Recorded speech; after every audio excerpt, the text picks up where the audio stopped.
আসসালামু আলাইকুম এভরিওয়ান। বিপিএলে ঢাকা এবং চট্টগ্রামের মালিকানা পরিবর্তন হচ্ছে।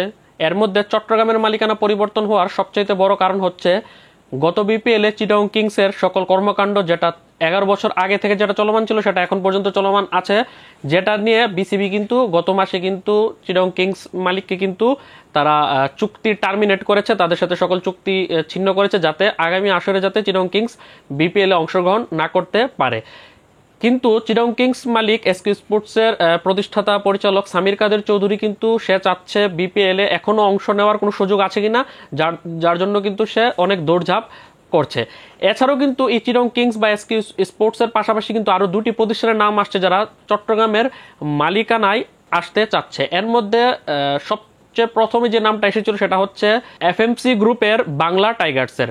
যারা আবুধাবি টি10 লিগ ফলো করেছেন তারা সকলেই জানেন যে এফএমসি গ্রুপের বাংলা টাইগার্স দলটি কিন্তু বাংলাদেশি চট্টগ্রামের মালিকানাধীন এক ব্যক্তি ইয়াসিন চৌধুরী এবং ওনার ছেলে জাফির ইয়াসিন চৌধুরী দ্বারা কিন্তু পরিচালিত হয়েছে।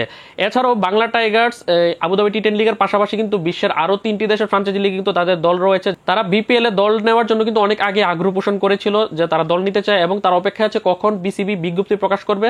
এখন আইএমজির হাতে দায়িত্ব, আইএমজি যখনই বিজ্ঞপ্তি বিসিবির সাথে আলোচনা করে প্রকাশ করবে তারপরই বাংলা টাইগার্স তারা আবেদন করবে। গুঞ্জন রয়েছে বাংলা টাইগার্সের মালিক ইয়াসিন চৌধুরী বাংলাদেশে রয়েছে। এছাড়া কিন্তু রিসেন্টলি গত এক সপ্তাহ যাবত একটা নাম বারবার চাউর হচ্ছে, সেটা হচ্ছে বিপিএল এ ফিরতে পারে 2015 থেকে 19 4টি আসরে অংশগ্রহণ করা চট্টগ্রাম ভাইকিংসের মালিকানায় থাকা ডিবিএল গ্রুপের কিন্তু বিসিবির সাথে কিন্তু সম্পর্ক ভালো করেই কিন্তু তারা বিদায় নিয়েছিল, অর্থাৎ কোনো আর্থিক লেনদেনের কোনো ঝামেলা তাদের নেই, যার কারণে তারা বিপিএল এ ফিরতে চায়। এছাড়াও কিন্তু বিসিবিও চাচ্ছে যে যেসব অঞ্চলের দলগুলোকে নিয়ে কন্ট্রোভার্সি রয়েছে, লাইক চিটাগং কিংস চট্টগ্রামের মালিকানায় কন্ট্রোভার্সি রয়েছে, যার কারণে তারা চাচ্ছে এসব জায়গাতে যাতে বড় ফ্রাঞ্চাইজি আসুক দেশি বিদেশি, অথবা যাতে পুরনো যে ফ্রাঞ্চাইজিগুলো বিপিএল অংশ নিয়েছে পূর্বে তারা ব্যাক করুক। সেই হিসাবে চট্টগ্রাম ভাইকিংসের মালিকানায় থাকা ডিবিএল গ্রুপ বা ডিবিএল সিরামিক্সের দল আসার জোর সম্ভাবনা রয়েছে।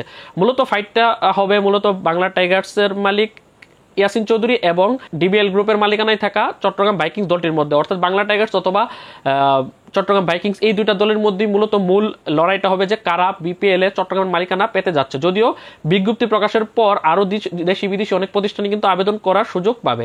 অন্যদিকে ঢাকা ক্যাপিটালস দল আসন্ন বিপিএল এ থাকছে না, অথবা বিসিবিও তাদেরকে রাখতে চাইছে না। তবে সেক্ষেত্রে আইএমজির সাথে তারা যদি আইএমজির সকল ক্রাইটেরিয়া যদি পূর্ণ করতে পারে সেক্ষেত্রে তারা থাকতে পারবে। তবে সেক্ষেত্রে তাদের না থাকার সম্ভাবনাই বেশি। ঢাকা ক্যাপিটালসের মালিকানায় থাকা রিমা খার্লেনের চ্যাম্পিয়ন স্পোর্টস লিমিটেডের এগেনস্টে কিন্তু ফিক্সিং এর একটা অভিযোগ এসেছে, যদিও সেটা এখন পর্যন্ত প্রমাণিত হয়নি। এ মাসের শেষ দিকে হয়তো বা চূড়ান্ত রিপোর্টে তারা ফিক্সিং করেছে কিনা সেটা রিপোর্ট আসবে। তার আগে বিসিবি তাদেরকে নিয়ে রিস্ক নিবে কিনা সেটাই দেখার বিষয়। আমরা অনেকেই জানি যে রিমা খার্লেন মূলত ঢাকা ক্যাপিটালসের মালিকানাটা ওন করে।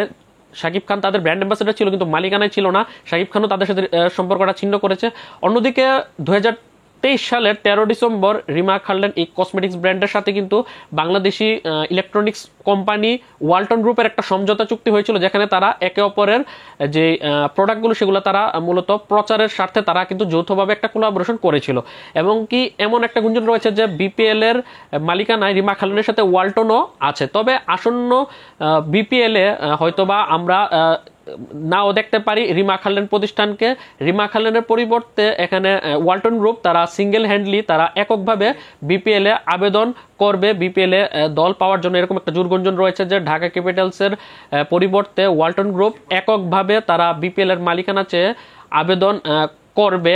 তার আগে অলরেডি তারা এই ওয়ালটন কিন্তু বাংলাদেশের একটি শীর্ষ ব্র্যান্ড, আমরা সকলেই জানি। তারা অলরেডি আইএমজির সাথে যোগাযোগ করেছে বিপিএল এর মালিকানা পেতে। তাই এখন একটা জোরগুঞ্জন চলছে যে ওয়ালটন যদি সকল ক্রাইটেরিয়া পূরণ করতে পারে তাদের কাছে ঢাকার মালিকানা যেতে পারে। আর চিটাগং এর চট্টগ্রামের মালিকানাটা এখন চিটাগং কিংস পাবে না, এটা মোটামুটি নিশ্চিত। কিন্তু এখন কি বাংলা টাইগার্স চট্টগ্রাম পাবে, নাকি চট্টগ্রাম ভাইকিংস চট্টগ্রামের মালিকানা পাবে, নাকি নতুন কারোর আবির্ভাব ঘটবে সেটাই এখন দেখার বিষয়।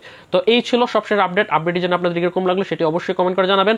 আর যারা যারা এখন পর্যন্ত চ্যানেলে ভিডিও দেখেন কিন্তু সাবস্ক্রাইব করেনি তারা সাবস্ক্রাইব করবেন। পাশাপাশি সাবস্ক্রাইব থেকেও বড় ইম্পর্টেন্ট যে জিনিসটা সেটা হচ্ছে ভিডিওতে লাইক এবং কমেন্ট করা। লাইক কমেন্ট যদি আপনি করে রাখুন তাহলে আপনার কাছে কিন্তু ভিডিওর আপলোড হওয়ার সাথে সাথে কিন্তু নোটিফিকেশন পৌঁছে যাবে। আর ভিডিওটি শেয়ার করে আপনার বন্ধুদের মাঝে পৌঁছে দিন যারা যারা ভিডিওটি দেখতে পারছে না। তো ভালো থাকুন, সুস্থ থাকুন, মাজুল ইসলাম অনিক চ্যানেলের পাশে থাকুন। আল্লাহ হাফেজ।